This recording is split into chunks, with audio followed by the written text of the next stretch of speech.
Hey everyone, and welcome back to our channel. Today, we're diving into a story that's deeply human, a story about failure, fear, and redemption. It's the story of Peter, one of Jesus's closest friends and disciples. Imagine this. Peter was part of the inner circle. He saw things most people could only dream of. He watched Jesus heal the sick, feed thousands with just a few loaves of bread, and even command the storm to be still. Peter himself once stepped out of a boat and walked on water towards Jesus. His faith seemed rock solid. In fact, on the night before Jesus' arrest, Peter made a bold, passionate promise, as Jesus predicted that his disciples would scatter. Peter declared, "Even if all fall away on account of you, I never will." He was so sure, so certain of his own loyalty and courage. But Jesus, looking at him with knowing eyes, responded with a chilling prophecy. "Truly, I tell you, this very night, before the rooster crows, you will disown me 3 times." Peter probably couldn't even imagine it. Him betray Jesus. Impossible. But then everything changed.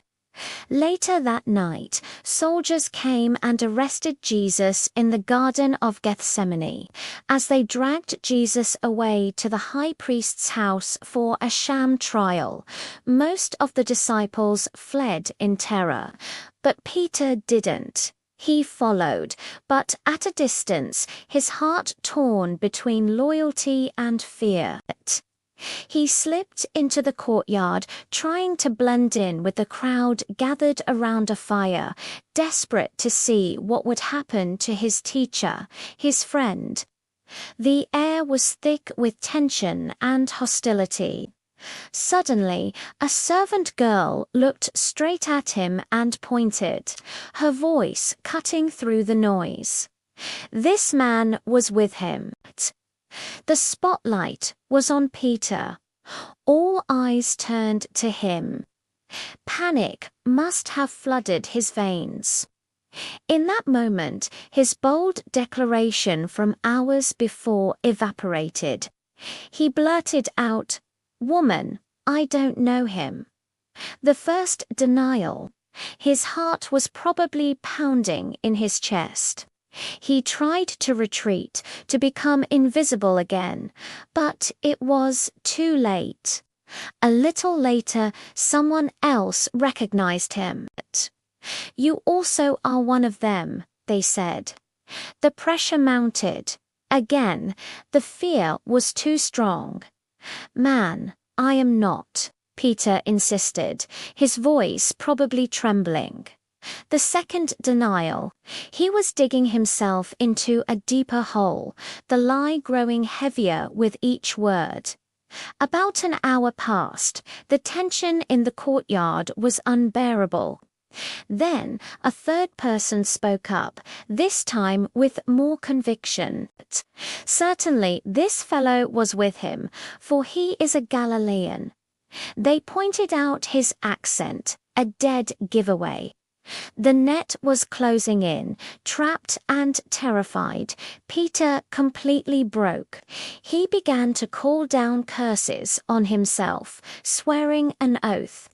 "Man, I don't know what you're talking about." The third and final denial, and just as the words left his lips, a sound pierced the night air. The rooster crowed. In that exact moment, the Bible tells us that Jesus, who was being led through the courtyard, turned and looked straight at Peter. There was no anger in his eyes, no shouted accusation. It was just a look. But in that look, everything came rushing back to Peter. The prophecy, his own proud promise, and the crushing weight of his failure. He had done the very thing he swore he would never do. He had denied the man he loved, the man he had called the Messiah. The look from Jesus wasn't one of condemnation, but perhaps one of sorrow and understanding, and that made it all the more heartbreaking. Peter stumbled out of the courtyard, away from the fire, away from the crowd, and he wept bitterly. These weren't just tears of regret, they were tears of a broken heart. He had seen the deepest weakness within himself. So, what's the lesson for us here? Peter's story shows that betrayal isn't always born from malice or greed. Sometimes it's born from fear. Even the most sincere and passionate person can crumble under intense pressure. Our own strength has its limits.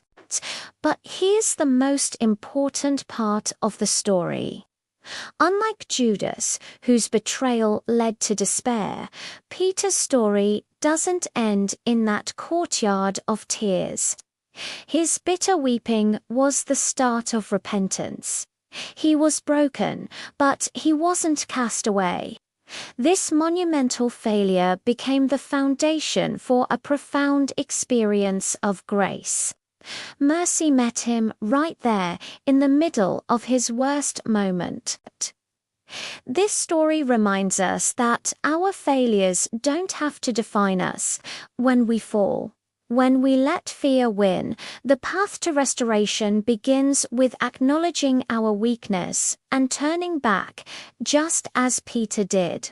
It as a powerful testament to the idea that no failure is too great for forgiveness and a second chance. Thank you so much for watching today. If this story resonated with you, let us know in the comments below. Don't forget to like this video and subscribe for more content that explores these timeless truths. We'll see you in the next one.